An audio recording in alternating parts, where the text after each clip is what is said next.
El fútbol profesional es un sueño inalcanzable para millones de niños mexicanos. Pocos logran entrar a ese mundillo tan codiciado.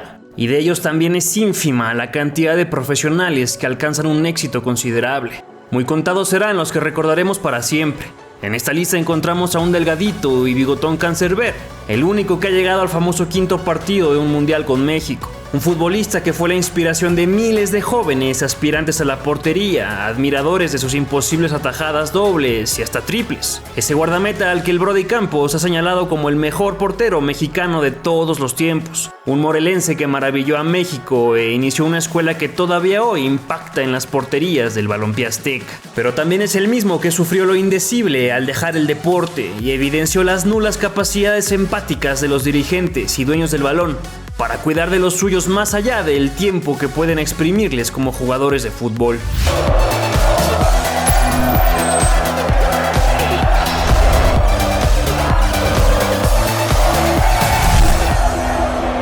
Pablo Larios Iwasaki nació el 31 de julio de 1960 en Zacatepec, Morelos, frente al histórico estadio Agustín Coruco Díaz. Hijo de padre español y madre japonesa, creció en una familia acostumbrada al trabajo duro, debido a su negocio de venta de material para construcción. Afortunadamente, sus padres le permitían entrenar el deporte que tanto amó, y así empezó una vida dedicada a la portería. Asistió al Mundial Sub-20 de Japón en 1979, jugando solo en el empate a unos frente al anfitrión, tras el golpazo que se metió Alberto Aguilar contra el poste. Por cierto que entró a porterear sin guantes, algo ya muy extraño de ver en esos años, y ya se veían sus ansias de siempre salir a buscar el balón más allá de su área chica, además de un afán permanente por querer cortar todos los centros que llegaran a su zona. Su debut profesional se dio el 4 de enero de 1981, entrando de cambio por Jorge Romero en la victoria de 4-0 de Zacatepec sobre el Necaxa, en el último encuentro de esa temporada. Jugando en el inmueble que siempre estuvo a unos metros de su hogar, fue que adquirió su apodo único. El fuerte sol que cae permanentemente en el estado de Morelos y el césped que siempre regaban antes de los partidos convertían al Coruco en una selva húmeda que era muy difícil para los visitantes. Fue entonces que a Enrique Bermúdez se le ocurrió bautizarlo como el arquero de la selva, un sobrenombre eterno. Un secreto a voces era su adicción al tabaco. Ya desde los 15 años que había comenzado a fumar, y se decía que siempre en los medios tiempos de los partidos echaba un pitillo. Larios siempre fue muy flaco, extraño para la posición de portero. Sin embargo, su elasticidad, rapidez mental y sobre todo sus reacciones felinas fueron lo que inmediatamente llamó la atención. Desafortunadamente, su equipo no le acompañaba mucho. El Zacatepec se tambaleaba siempre entre el cielo y el infierno. Para su campaña debut, la 80-81, los morelenses llegaron a la liguilla por grupos, pero no superaron a Cruz Azul y no jugaron esa final. En la 81-82, ahora sí como titular, ayudó a los cañeros a finalizar en tercera posición, pero en cuartos de final sucumbieron ante los Coyotes de Neza. Ese año Larios fue galardonado con 2 Citlalis, el de mejor portero y el de mejor novato.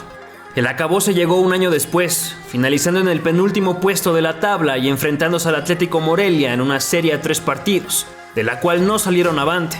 Zacatepec descendía por 4ª vez en su historia. El equipo morelense sabía que tenía una joyita entre sus filas y blindó a su portero.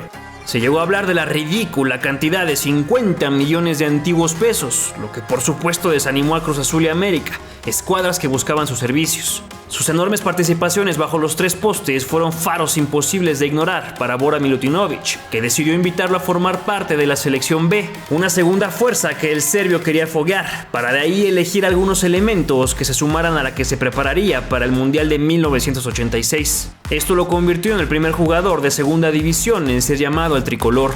Los cañeros tuvieron un gran torneo en segunda división para la 83-84.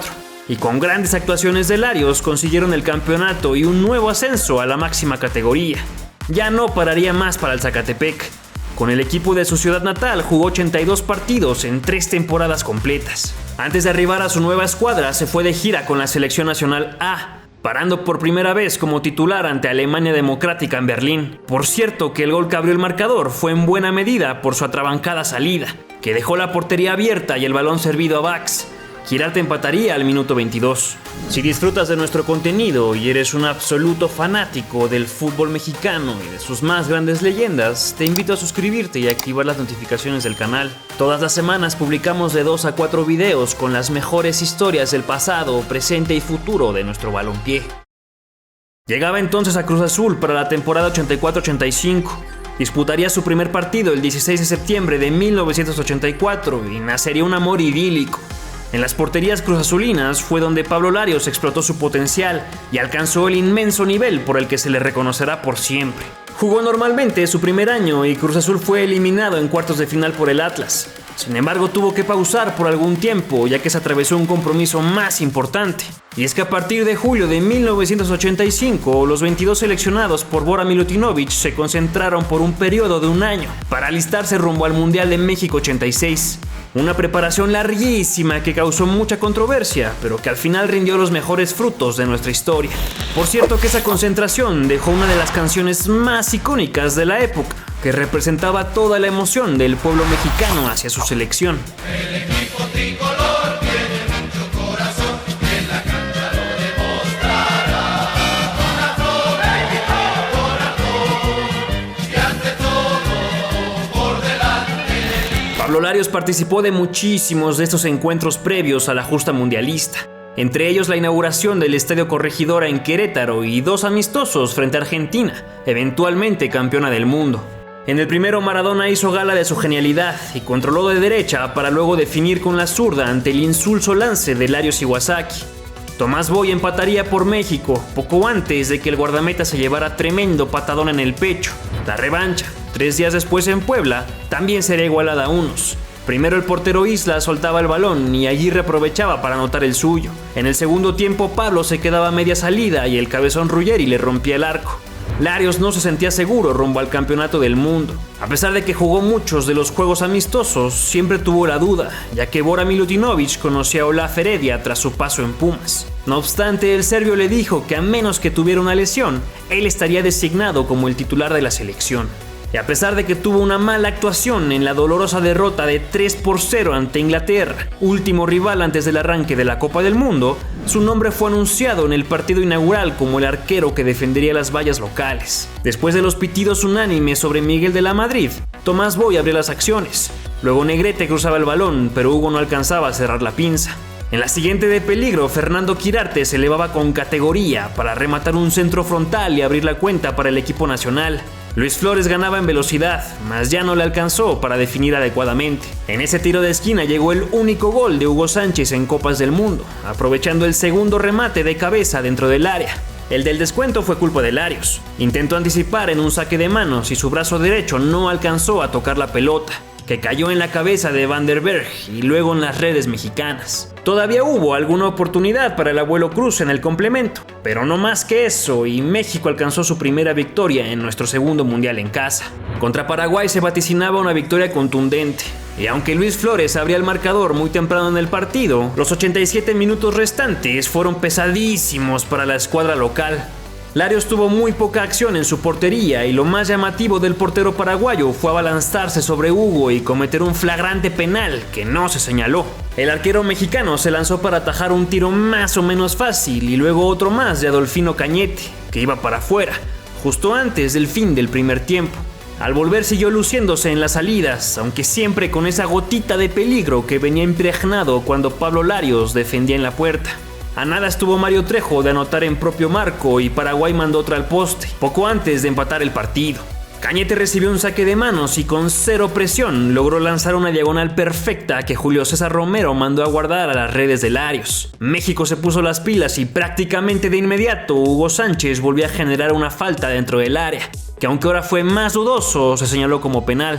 El que estaba a un mes de convertirse en jugador del Real Madrid tomó el balón y se perfiló hacia su pierna izquierda, enfrentándose al Gato Fernández. Intentó colocarla y falló. Sánchez se perdía de la anotación de la victoria en el último minuto y se lograba solo un punto en el segundo partido.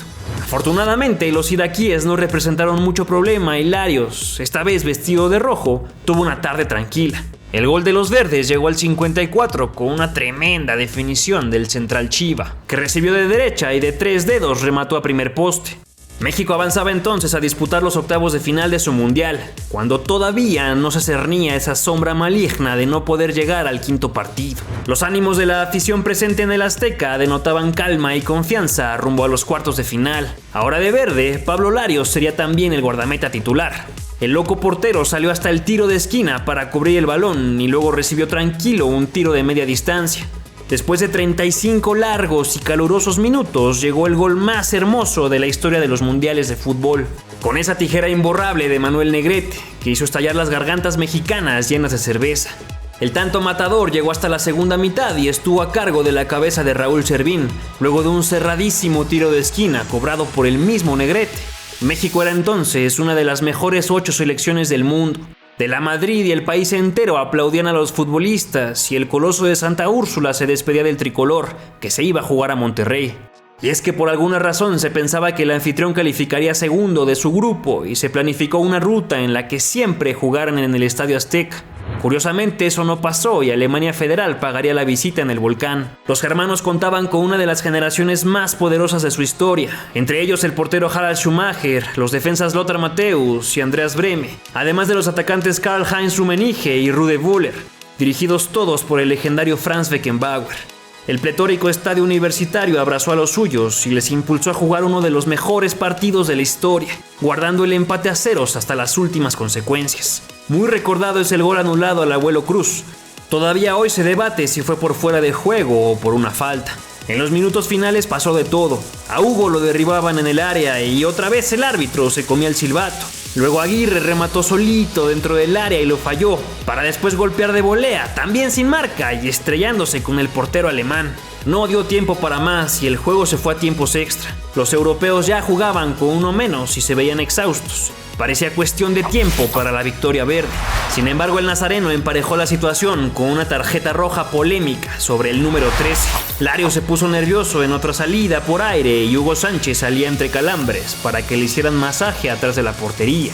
Alemania se fue encima, pero no lograron concretar ninguna y la suerte nacional se definió en los tiros desde los 11 pasos. Pablo Larios nunca se destacó como atajador de penales y la fe estaba puesta en las piernas de sus compañeros. Klaus Allofs anotó el suyo y Manuel Negrete lo empató con categoría. Andreas Brehme tampoco sudó y entonces llegó la primera falla. Fernando Quirarte anunció mucho su disparo y el inmenso Schumacher la paró con el pie. Lothar Matthäus, que disputaba su segundo mundial, también marcó. Y luego un nervioso Raúl Servín le dio un regalito envuelto al cancerbero alemán. Pierre Littbarski venció con potencia a Larios y así se esfumó la posibilidad más cercana que hemos tenido de estar en unas semifinales de Copa del Mundo.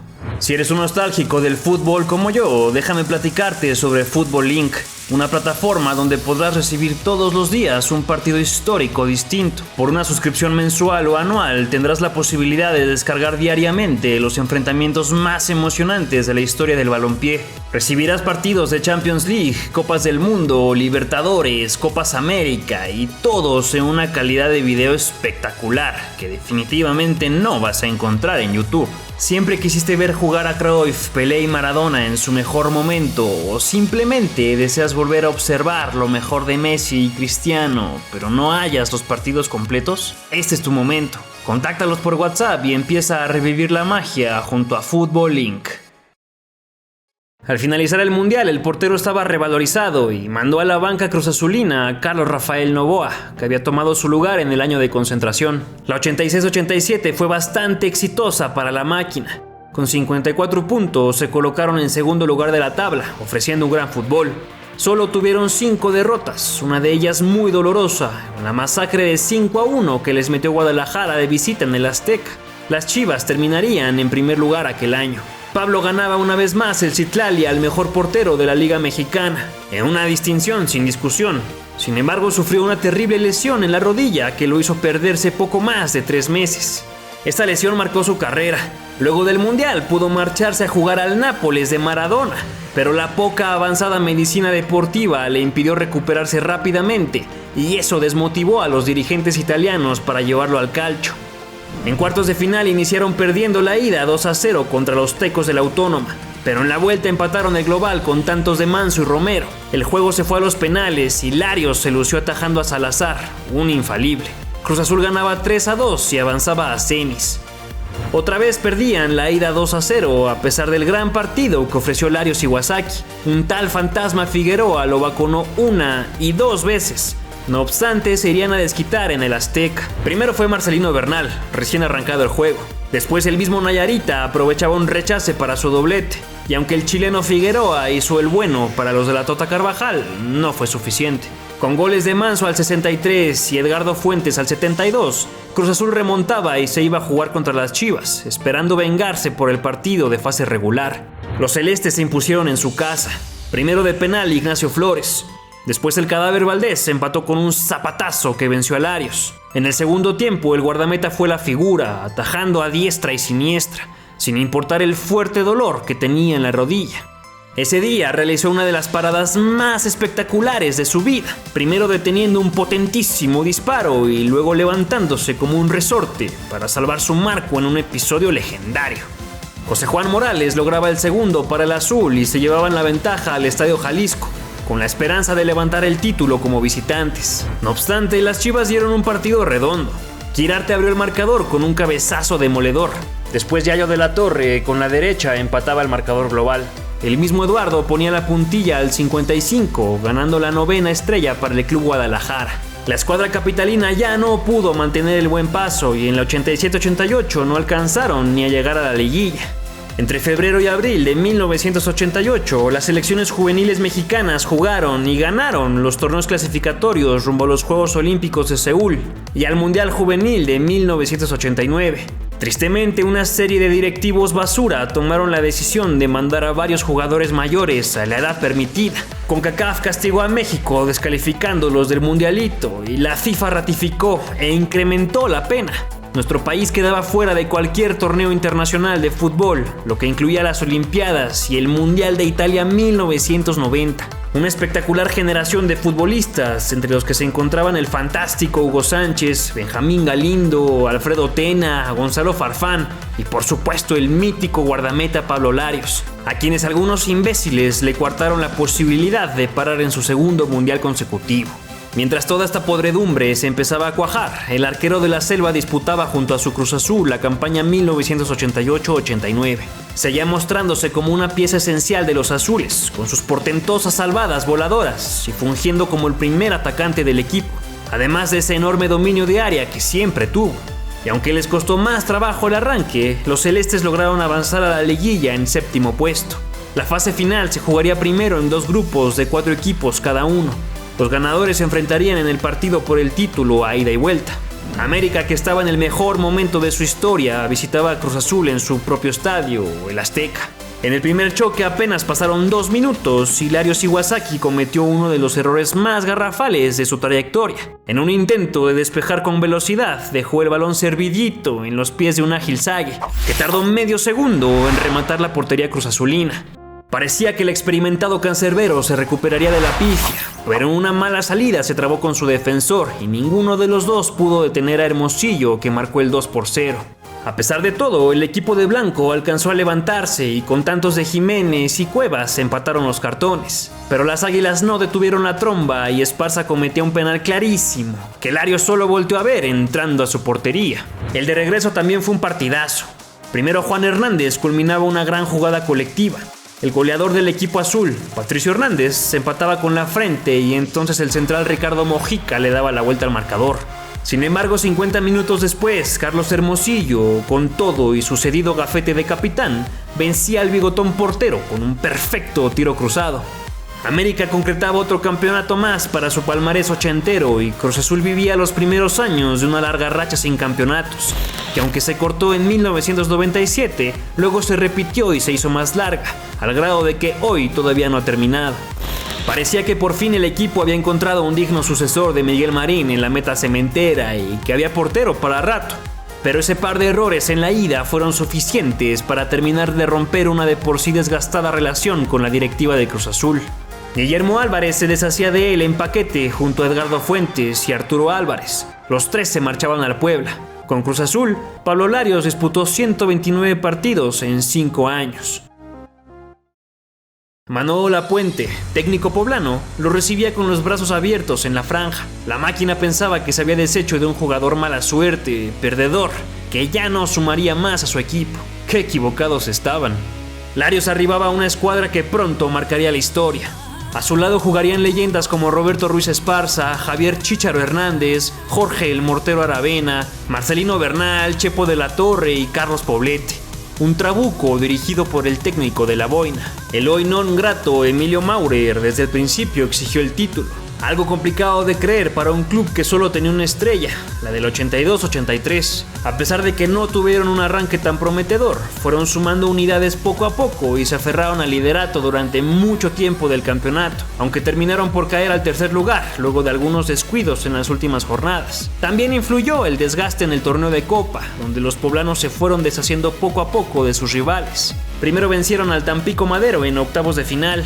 Luego ganaron también a las Chivas y dejaron en el camino a Monterrey en semifinales, para llegar a la gran final contra los Tigres, un formato copero por el que muchos suspiramos hoy en día. La ida se jugó en territorio regio, aunque el portero camotero fue Ricardo Martínez, respondiendo a las rotaciones lapuentistas que había repetido durante todo el mini torneo. Tigres tuvo varias oportunidades antes de abrir el marcador y Puebla poco peligro generaba.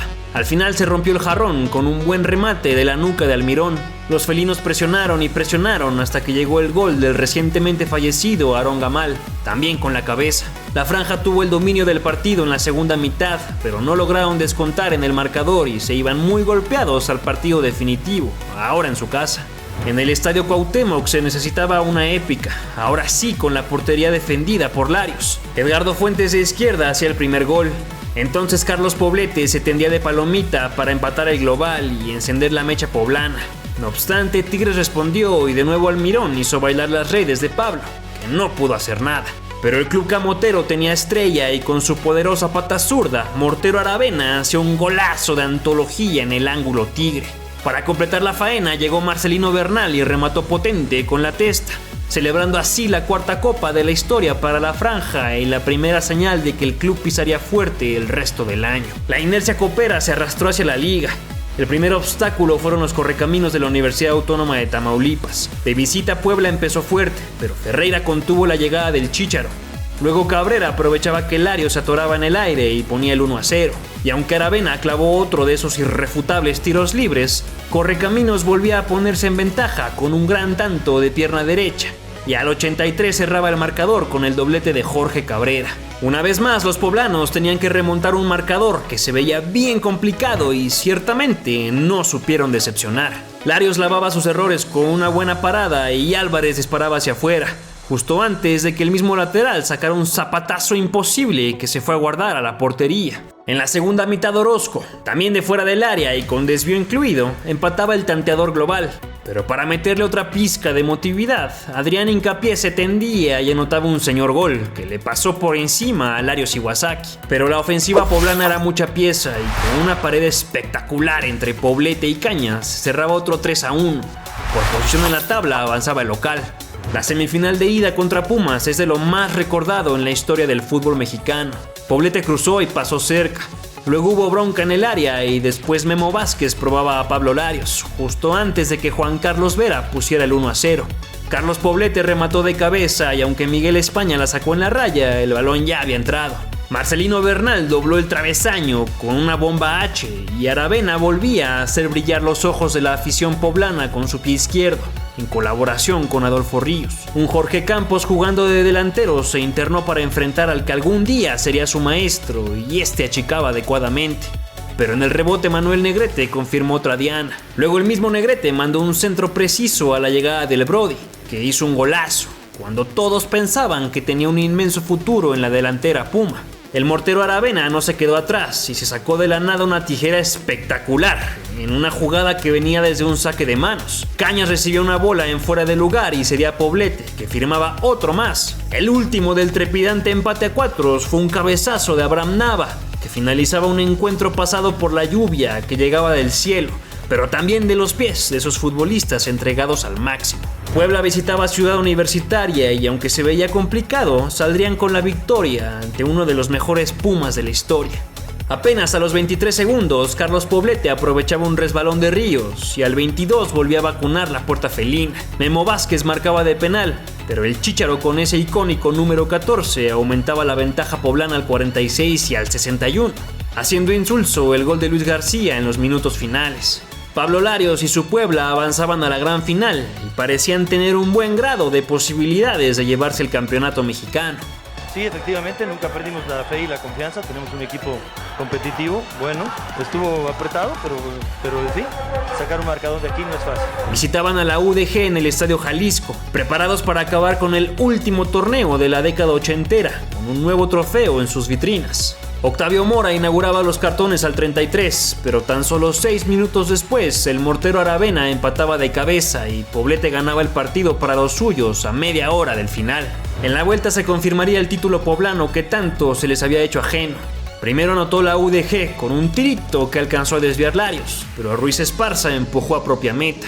Al 33 el travieso Daniel Guzmán empujó correctamente una muy buena jugada colectiva y le daba la vuelta a la tortilla. Pero no pasó ni un minuto para que la potencia ofensiva poblana volviera a hacerse presente con un toque globadito del Chícharo Hernández. 5 minutos después, el mortero Aravena también definió con maestría un centro excelso del papá del Chicharito, que daba un poco de calma para la franja.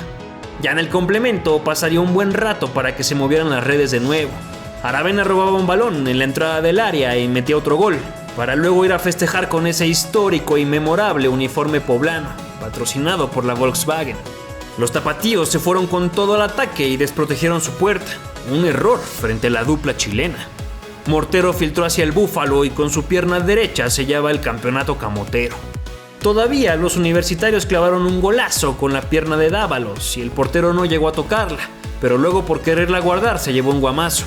Larios por fin inauguraba su palmarés y se proclamaba como flamante campeón de liga. Su aporte fue fantástico y sustantivo, no solo en la final, sino a lo largo de todo el curso. Pablo, ¿es el triunfo que más disfrutas en tu carrera? Sí, definitivamente. Es la primera vez que soy campeón. El haber luchado durante todo este año, el haber salido de Cruz Azul, el llegar a Puebla, el que me recibieron bien y el levantar otra vez, creo que realmente es el gran gusto, ¿no? La gran satisfacción de ser campeón. Puebla también se coronaba como campeón de campeones sin tener que disputar partido, al ser campeón de Liga y Copa el mismo año. Este hecho solo había sucedido en la 48-49 con León, en la 68-69 con Cruz Azul y en la 69-70 con Chivas, además de que solo se repitió una vez más en la 94-95 con Necaxa. Gracias a este nuevo trofeo, el Puebla se ganaría el mote de campeonísimos. Para la 90-91, la franja batallaría por llegar a liguilla, clasificándose en 10º puesto, gracias al nefasto sistema de grupos. En cuartos aniquiló al Monterrey con un global de 4-1, pero en semifinales ya no pudieron con unos vengativos Pumas, eventuales campeones. Al finalizar el torneo fue convocado a la selección nacional para disputar la primera Copa Oro de la historia. Jugaría el primer encuentro ante Jamaica y luego era sustituido por Adrián Chávez en los 2 partidos siguientes. Sin embargo, regresaba a la titularidad en el desastroso encuentro frente a Estados Unidos, en donde México perdería de manera lamentable la semifinal. Primero John Doyle anotaba al poste de Larios y al 64 Peter Vermes tiraba por encima del guardameta, que se quedó a la mitad de su achique y el Superman aniquiló a los aztecas. Pablo no lo sabía, pero ese fue su último partido como seleccionado nacional. A pesar de que no tuvo una carrera fructífera más allá de la primera mitad de la década de los 80, su gran participación en el Mundial de 1986 fue suficiente para recordarlo como uno de los más grandes arqueros que ha tenido la selección mexicana. Con el tricolor, Pablo Larios disputó 48 encuentros, llegó a cuartos de final de la Copa del Mundo y fue parte de esa escuadra que ganó el tercer lugar en la Copa Oro 1991. No obstante, tendría su revancha internacional con CONCACAFiana unos meses después. Puebla calificaba a la Copa de Campeones de la Confederación y en la tercera ronda vencía al subcampeón mexicano, la misma UDG, a partido único. Así de fácil llegaban a la gran final contra el Polis Trinitario. Los centroamericanos, en cambio, tuvieron que disputar 6 encuentros previos para alcanzar el partido por el título. Ahora sí, a ida y vuelta, Puebla ganaba relativamente fácil su primera y única Copa de la CONCACAF, con un global de 4-2. Esto les daba el derecho a jugar la Interamericana un año después. En la 91-92, el Puebla otra vez llegaba lejos. Larios consiguió un récord que todavía no se ha roto en la institución camotera. Con 5 partidos consecutivos sin recibir gol, el portero sumaba 499 minutos de imbatibilidad, cifra a la que solo se pudo acercar Nicolás Viconis en 2020, pero ya no pudo superar. Se calificaron como séptimos a cuartos de final, en donde le ganaron con dificultades a las Chivas, en un global de 4-3. El partido de semifinales contra un Necaxa que ya daba signos de grandeza, fue otro de esos juegos en donde la franja demostró ser un equipo capaz de levantarse de los goles rivales, y a pesar del gran partido de Aguinaga, Basalle y Peláez, terminaban venciendo 3-1. En la vuelta empataban a ceros y era suficiente para llegar a la final contra los Panzas Verdes. Luego del empate a ceros en Puebla, tocaba ir a pagar la visita en León, bajo un sol insoportable. En un partido tenso, de desgaste y atascado, hubo pocas llegadas de peligro. Sin embargo, en la segunda mitad, Larios demostró de qué estaba hecho. Primero salió valeroso a despejar un balón y luego su poste le salvó un intento de Tita. Dejaba pasar una al lado de su poste y entonces se elevaba como solo él sabía hacerlo, para bajar la ropa de la azotea. Tenía que trabajar otra vez en un mal centro de Edgardo Fuentes y luego de nuevo en un tiro de esquina, provocando un zafarrancho. El León era más que Puebla. El padre de Marco Fabián remató a puerta y Larios la contuvo para luego ver cómo Tita hacía lo propio. Ángel Torres iba expulsado y complicaba todo rumbo a los tiempos extra. Tristemente para el portero morelense, todo se derrumbaría en los últimos 30 minutos. Con la confianza de su gran actuación de aquel día, salió a cortar un centro elevado, pero se quedó corto y Carlos Turrubiates nomás la empujó con la cabeza, casi al final del primer tiempo adicional. 7 minutos después, Aurelio Rivera acuchillaba a los suyos con un autogol trágico y León levantaba el trofeo de la 91-92. Trataron de hacer las cosas lo mejor posible. Desgraciadamente tiene que haber un campeón y creo que León merecidamente fue campeón. Queda la satisfacción, ¿no?, de haberse entregado, de haberse luchado, de haber hecho el máximo esfuerzo. Desgraciadamente no se pueden hacer todas las cosas, ¿no? Después de aquel fracaso en los últimos suspiros contra la Fiera, el equipo se desarmó. Se fueron las grandes figuras y ahí se terminó la gloria poblana. En septiembre del 92 fueron a cumplir su compromiso al disputar la Copa Interamericana frente a Colo-Colo, campeón de la Libertadores 1991. Tristemente, la escuadra de La Puente ya no estaba lista para esa clase de competencias internacionales y fue vapuleada. Primero con un hat-trick espectacular de Marcelo Bartichotto en la final de ida, disputada en el Estadio Olímpico de Villahermosa. Puebla perdería 4-1 en un estadio con nula tradición futbolística, gracias a que el entonces diputado priista Roberto Madrazo se llevó el partido al estado donde quería ganar las elecciones como gobernador. La vuelta fue igual de desastrosa, con un Pablo Larios recibiendo otra goleada, esta vez de 3-1 en una vergonzosa representación mexicana. En 1993 llegó Alfredo Tena a dirigir a la franja y un año después le hizo saber a Larios que ya no podía contar con él. El arquero de la Selva sabía que era momento de partir y aceptó su destino, pero solicitó que le entregaran su carta para que pudiera marcharse al equipo que él decidiera. Con los poblanos, Pablo Larios participó en 220 partidos. Levantó el trofeo de la CONCACAF, el título de Liga, la Copa México y el campeón de campeones del 89-90. Además de ese subcampeonato de Liga, un pilar de aquel antaño Puebla campeonísimo. Viajó al draft del fútbol mexicano confiado en que ese día lograría contratarse con algún equipo interesante, sin importar sus 33 años de edad. Sin embargo, el día de traspasos pasaba y con terror de quedarse sin equipo o terminar jugando en la entonces llamada Primera A, Larios se resignaba a bajarse el sueldo. Afortunadamente, casi al borde del cierre de registros, fue contactado por el Coco Gómez, entonces técnico de los incipientes Toros Neza. Le platicó de las recientes contrataciones de Memo Vázquez, Luis Perea y Montes de Oca, además de los ya presentes Gonzalo Farfán y el impresionante Antonio Mohamed. Larios obtuvo el mejor contrato de toda su carrera y, ganando más que nunca, se fue a las filas del equipo nezatlense. Con los coloridos toros jugó 4 extenuantes años, vivió la transición de torneos cortos a largos y fue parte de un plantel por todos lados extravagante. Hemos realizado un documental muy detallado sobre el camino de la escuadra mexiquense en los años 90, en donde podrás conocer temporada tras temporada cómo fue el proceso espectacular y ganador del equipo de Larios Iwasaki. Sin duda que el torneo más recordado fue aquel verano 97. Los toros arrastraban una inercia muy positiva desde las últimas campañas y el profe Mesa armó una escuadra goleadora y también muy goleada, que respondía al fuego con más fuego. Terminaban en tercera posición y llegaban a liguilla, en donde despacharían a los Pumas, en un ida y vuelta que terminó en 4-3 global.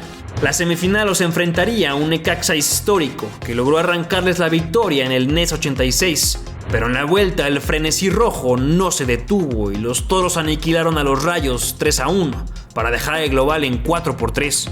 Tristemente la fuerza se les agotó en su camino a la gran final y ahí cumplieron una jornada de pesadilla contra las Chivas. Primero lograban empatar a unos en su casa, pero en la vuelta el Guadalajara salió dispuesto a destrozar al rival y a alcanzar su 10ª estrella. Gustavo Nápoles salió encendido y con 4 goles en 33 minutos, además de otros 2 de Chávez y Martínez, destruyeron la cabaña de Pablo Larios cual terremoto. Los Toros se quedaban con las ganas de coronar su fugaz ascenso y cayeron estampados en un cemento durísimo marca Chivas. Pablo, tuviste mucho trabajo. Sí, pero creo que el primer tiempo jugamos mal. Les dejamos la iniciativa a ellos y nos atacaron y tuvieron más opciones de gol en el primer tiempo. Pero... Todavía un año más estuvo en Ciudad Nezahualcóyotl, pero fue sustituido por un arquero argentino malísimo y enviado al equipo filial, que curiosamente era el Zacatepec. Lo intentaron regresar, pero se peleó con el nuevo entrenador y ya no firmó contrato. Monterrey se lo quiso llevar como suplente, pero no quiso y decidió finalizar su carrera deportiva. Con los Toros, Pablo disputó 113 encuentros en 4 años. Tras su despedida del fútbol, la vida de Larios se fue en picada. Su afición por los autos fue tanta que logró juntar una colección inmensa, con los mejores modelos de su época. Estos fueron desapareciendo poco a poco debido a sus problemas económicos. También surgió un serio problema con las drogas. Como futbolista tuvo acceso fácil a tentaciones de gente que buscaba aprovecharse de su fama y dinero, en una historia que vemos repetirse constantemente en los deportistas profesionales. Larios tardó mucho tiempo en admitirlo, pero eventualmente hizo pública su adicción a la cocaína, misma que logró combatir. Lamentablemente en el camino una bacteria atacó su nariz y desfiguró su rostro, que fue rescatado a base de muchas operaciones. Su vida familiar también fue dramática. Sufrió la pérdida de sus padres, de su hermana, de su esposa y de un hijo. Todas estas tristes situaciones lo fueron orillando hacia una depresión profunda de la que apenas si logró escapar, jugando incluso algunos partidos de leyendas retiradas. Procreó una hija poco antes de volver a tener problemas serios de salud. Un miércoles ingresó al hospital con una fuerte infección en los intestinos, además de problemas en el hígado y los pulmones. Fue operado, pero su cuerpo ya no resistió más y murió el 31 de enero de 2019 a los 59 años. Así se fue el arquero de la Selva, el flaco portero que aprendió a volar en el húmedo y caluroso Coruco Díaz, que sus alas lo llevaron tan lejos como a la portería mundialista mexicana. El guardameta al que la historia lo ha tratado con pincitas, probablemente con miedo a recordar que la fama, los excesos y las malas compañías son una sombra que oscurece nuestro deporte favorito. En este canal siempre exigimos homenajes correctos a las grandes leyendas, pero no solo se trata de realizar un partido de exhibición y aplaudirle sus títulos. El futbolista no está preparado para el retiro y lo que viene después. La vida de los exdeportistas no se vive de recuerdos y de glorias, y eso lo debe entender el fútbol mexicano. Pablo Larios es solo un ejemplo de lo doloroso que puede ser irse de las canchas y entonces ya no saber hacia dónde ir, incluso después de ser tan exitoso. Es esencial que su historia no quede como una más. Afortunadamente podemos rememorar las paradas legendarias, los vuelos asombrosos y las salidas que llevan su apellido. Su quinto partido, su Puebla campeonísimo y su pelo rojo al mero estilo nezatlense. Un guardameta único que recibió lo mejor de Miguel Marín y que luego lo impregnó a Jorge Campos, su mejor aprendiz. Pablo Larios Iwasaki, una leyenda del fútbol mexicano. ¿Quién crees que fue mejor portero? ¿Jorge Campos o Pablo Larios? ¿Qué crees que debe hacer un futbolista para prepararse rumbo a su retiro de las canchas? Déjamelo saber en tus comentarios. Si te gustó el video, regálanos un like y compártelo en tu grupo favorito de WhatsApp. También te invitamos a suscribirte para más leyendas del fútbol mexicano.